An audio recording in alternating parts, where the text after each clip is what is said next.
I want to tell you an Anzac story. Now, I know Anzac Day was sometime about a week ago, and I missed the opportunity, but I wanted to tell this little story. So, this is Roger from the MSC Mission Office, and you're with Mission Alive. When I was a student in seminary many years ago, we had a brother with us, and he joined us as an older man, had lived his life, um, and I got to know him quite a bit in that I used to help him sometimes in his work. He used to look after the dining room, and I used to help him out with many things there. And in conversation, he told me about his experience fighting in the Second World War in Papua New Guinea, specifically in Milne Bay, where many of our MSC men were at the time, or we were just trying to start the mission there. And later, after the war, many of our men went there, and our sisters served in Milne Bay, Eastern Papua.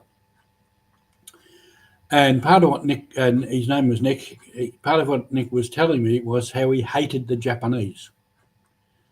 He hated them, and he called them names that I can't repeat on this broadcast. And this was an abiding sort of thing with him. Whenever you brought up the war or anything to do with Japan, he would tell you how much he hated them.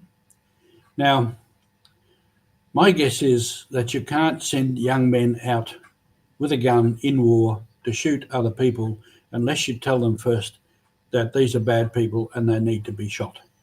So this hatred was engendered.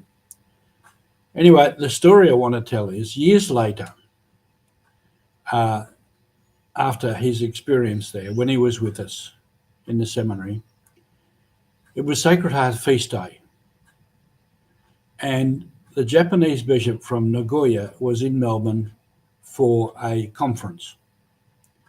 Now, after the Second World War, we took up a mission in Japan and it became centered on Nagoya. So this bishop was the bishop for our men in Japan. So the superior of the day at the monastery contacted this bishop and invited him to come out for the feast day, which he accepted, and he came out as a very gracious man, a very nice man. So he celebrated the Eucharist with us and joined us for the evening meal afterwards. At that meal, my friend, who hated the Japanese, found himself sitting across the table from this Japanese bishop. And in conversation, it was found they were both soldiers in the war, and they were both soldiers in Papua, and they were both soldiers in that Milne Bay campaign. And as they discussed, they worked out almost to the day and almost to the hour that they had been shooting at each other. As young men, they're in the battlefield shooting at each other. This was a great revelation and in some ways a shock to our friend Nick. In the days after that feast day, he was very quiet. Wasn't saying much. He was usually quite talkative.